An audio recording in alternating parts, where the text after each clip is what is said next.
Now, later this week, Premier Gordon Campbell and a delegation of BC business leaders will be attending an official opening on the other side of the globe.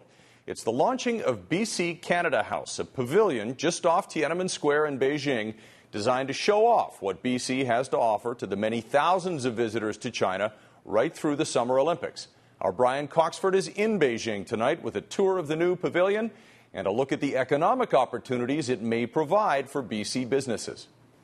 It's a different China today than most people would imagine. Soon to be the largest world economy, it's growing up fast. Downtown Beijing is very modern, part Hong Kong, part Europe. It's nearly 14 million inhabitants getting ready and excited about their Olympics.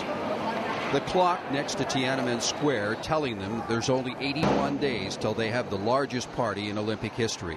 Tiananmen Square, off limits sometimes to foreign cameras, is more open now. It'll be overflowing with visitors and Chinese supporters when the games are here this summer. Kitty corner from Tiananmen Square on one of the most prime pieces of real estate in Beijing is the BC Canada Pavilion. This kind of project has never been tried before in China. They're trying to promote tourism in Canada, shed light on the 2010 Winter Olympics, but most important, give business in Canada an opportunity to gain access to the world's largest market. 400 companies will come here, most of them from BC. The entrance is crowned with 13 magnificent BC cedar arches representing Canada's provinces and territories. The Emperor's Son, a BC jade carving valued at over $1 million, will greet the expected 400,000 visitors. The gemstone is coveted by the Chinese. They will use it in their design of their Olympic medals.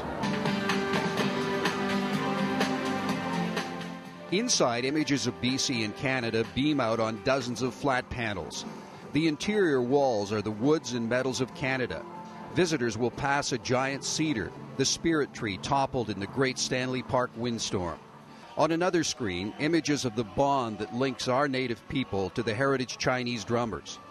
It took over 2 years for BC to negotiate a lease with the Chinese for the pavilion, just 2 months for over 100 Beijing laborers to build it.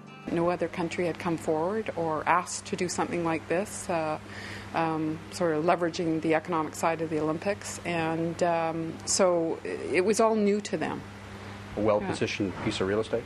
Absolutely. Couldn't be better across from Tiananmen Square. Between now and the end of the Games, 3 crews of 60 pavilion staff from across Canada will help tell the BC and Canadian story.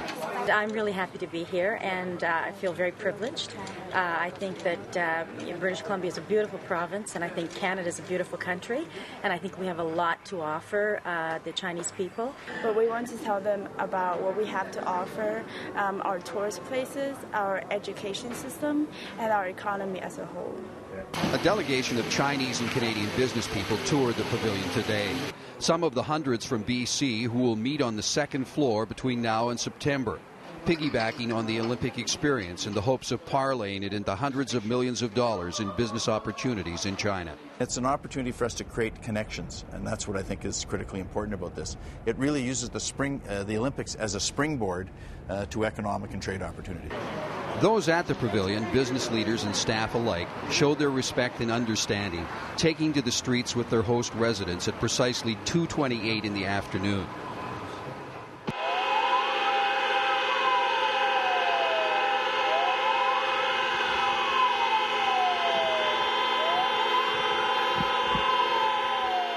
Buses and cars stopped, honking their horns in respect for those who lost their lives at the exact moment in the earthquake in central China last Monday.